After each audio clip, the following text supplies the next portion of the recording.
ನೋಡಿ, ಇವತ್ತು ಸರ್ಕಾರದಲ್ಲಿರ್ತಕ್ಕಂಥ ಸನ್ಮಾನ್ಯ ಗೃಹ ಸಚಿವರಾಗಲಿ ಉಳಿದ ಎಲ್ಲ ಮಂತ್ರಿಗಳು ಕೂಡ ಇವತ್ತು ಒಳ ಜಗಳದ ಬೇಗುದಿಯಲ್ಲಿ ಅವರೆಲ್ಲರೂ ಕೂಡ ಇವತ್ತು ಸಾಕಷ್ಟು ಸಮಸ್ಯೆಯಲ್ಲಿದ್ದಾರೆ. ಇದರಿಂದ ಇವತ್ತು ರಾಜ್ಯದಲ್ಲಿ ಕಾನೂನು ಸುವ್ಯವಸ್ಥೆಯಲ್ಲಿ ಸಾಕಷ್ಟು ಅರಾಜಕತೆ ಎದ್ದು ಕಾಣ್ತಾ ಇದೆ.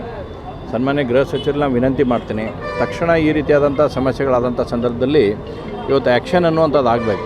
ಆ್ಯಕ್ಷನ್ ಅನ್ನುವಂಥದ್ದು ಇರಲಿಲ್ಲ ಅಂತಂದ್ರೆ ಇವೆಲ್ಲ ಇನ್ನೂ ಹೆಚ್ಚಿಗೆ ಪ್ರಚೋದನೆ ಸಿಗುತ್ತೆ. ಈ ರೀತಿಯಾದಂಥ ಕೃತ್ಯಗಳನ್ನು ಮಾಡುವಂಥದ್ರಲ್ಲಿ ಅವ್ರು ನಿಸ್ಸಂಬರಿತಾರೆ, ಅವ್ರು ಹೆಚ್ಚಿಗೆ ಮಾಡ್ತಾ ಹೋಗ್ತಾರೆ. ಆದರೆ ಎಲ್ಲಿವರೆಗೂ ಕೂಡ ಆ್ಯಕ್ಷನ್ನು ಕಟ್ಟುನಿಟ್ಟು ಅನ್ನುವಂಥದ್ದಂಗಿಲ್ಲ, ಅವ್ರಿಗೆ ಭಯ ಅನ್ನುವಂಥದ್ದನ್ನು ಎಲ್ಲಿ ಮಟ್ಟ ಬರಲ್ಲ. ಈ ರೀತಿಯಾದಂಥ ಅಪರಾಧಗಳನ್ನು ತಡೀಲಿಕ್ಕೆ ಭಾಳಷ್ಟು ಸಮಸ್ಯೆಗಳಾಗ್ತವೆ. ಹೀಗಾಗಿ ನಾನು ತಮ್ಮೆಲ್ಲ ಮಾಧ್ಯಮದ ಮುಖಾಂತರ ವಿನಂತಿ ಮಾಡ್ತೀನಿ, ಸನ್ಮಾನ್ಯ ಗೃಹ ಸಚಿವರು ಇದಕ್ಕೆ ಉನ್ನತ ಮಟ್ಟದ ಒಂದು ತನಿಖೆಯನ್ನು ಮಾಡಿಸಬೇಕು ಮತ್ತು ಪೊಲೀಸ್ ಡಿಪಾರ್ಟ್ಮೆಂಟ್ನ ಫುಲ್ ಪ್ಲೇಜ್ ಆ್ಯಕ್ಟಿವ್ ಮಾಡುವಂಥ ನಿಟ್ಟಿನಲ್ಲಿ ಏನಾಗಬೇಕು ಅದರ ಬಗ್ಗೆ ಕ್ರಮಗಳನ್ನು ಕೈಗೊಳ್ಳುವಂಥ ವಿನಂತಿಯನ್ನು ಮಾಡ್ತೀನಿ. ಪಕ್ಷದೊಳಗಿಂದ ಫೈಟ್ ನೋಡ್ಬೇಕಾ ಇಲ್ಲ ರಾಜ್ಯದೊಳಗಿಂದ ಫೈಟ್ ನೋಡ್ಬೇಕು ಅವರು ಗೃಹ ಸಚಿವರು? ಅಲ್ಲ, ಗೃಹ ಸಚಿವರಾಗಿದ್ದ ಕಾರಣಕ್ಕಾಗಿ ಗೃಹ ಸಚಿವ ಇಲಾಖೆನೇ ಪ್ರಾಮುಖ್ಯತೆಯನ್ನು ಕೊಡಬೇಕು ಅನ್ನೋಂಥ ವಿನಂತಿ ಮಾಡ್ತೇನೆ. ನಾನು ಒಳ್ಳೆ ಪಕ್ಷ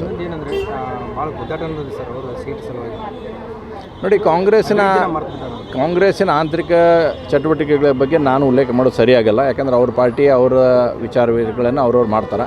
ಆದರೂ ಒಂದು ಕಡೆ ಮಾತ್ರ ಇವತ್ತು ಸತ್ಯ ಅನ್ನಿಸ್ತದೆ. ಈಗ ಕಳೆದ 1.5 ವರ್ಷದಿಂದ ನೋಡಿದಾಗ ಮೊದಲೇ ಒಂದು ಕಡೆ ಅಭಿವೃದ್ಧಿ ಶೂನ್ಯ ಸರ್ಕಾರ ಅಂತಕ್ಕಂಥದ್ದು ಬರ್ತಾಯಿದೆ. ಆದರೆ ಪ್ರತಿನಿತ್ಯ ನಾವು ಮಾಧ್ಯಮಗಳಲ್ಲಿ ನೋಡುವಂಥದ್ದು, ಪ್ರಿಂಟ್ ಆಗಲಿ ಎಲೆಕ್ಟ್ರಾನಿಕ್ ಮೀಡಿಯಾ ನೋಡಿದಾಗ ದಿನನಿತ್ಯ ಇದೇ ಜಗಳದ ಸುದ್ದಿಯನ್ನು ನೋಡೋದಾಗತ್ತೆ ವಿನ ಅಭಿವೃದ್ಧಿ ಬಗ್ಗೆ ಸುದ್ದಿಗಳು ಎಲ್ಲಿ ಕೂಡ ಬರ್ತಾಯಿಲ್ಲ ಅನ್ನುವಂಥದ್ದು ಅಷ್ಟೇ ಖೇದಕರವಾಗಿರ್ತಕ್ಕಂಥ ಸಂಗತಿ.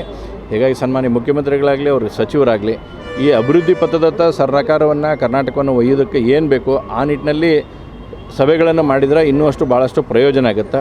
ಈ ಆಂತರಿಕ ಕಚ್ಚಾಟದಿಂದ ಕರ್ನಾಟಕ ರಾಜ್ಯ ಇವತ್ತು ಬಳಲ್ತಾ ಇದೆ ಅನ್ನುವಂಥದ್ದನ್ನು ಎಲ್ಲ ಜನಸಾಮಾನ್ಯರು ಕೂಡ ಮಾತಾಡ್ಕೊಳ್ಳೋಂಥ ಪರಿಸ್ಥಿತಿಗೆ ಸರ್ಕಾರ ಬಂದು ನಿಂತಿದೆ ಇವತ್ತು. ಸರ್, ಬಸವನಗುಡಿ ಪಟ್ಲ ಶೀಘ್ರದಲ್ಲೇ ಡೆಲ್ಲಿಗೆ ಹೋಗೋದು, ಬೆಂಗಳೂರಿಗೆ ಹೋಗೋದು ಯಾರ್ದೇನು ಪ್ರಶ್ನೆ ಇಲ್ಲ. ಯಾರಾದರೂ ಹೋಗ್ಬೋದು, ನಾವು ಹೋಗ್ಬೋದು, ನೀವು ಹೋಗ್ಬೋದು. ಅವ್ರವ್ರ ಕೆಲಸಕ್ಕೆ ಅವ್ರು ಹೋಗಿ ಬರ್ತಾರೆ ಅಷ್ಟೇ.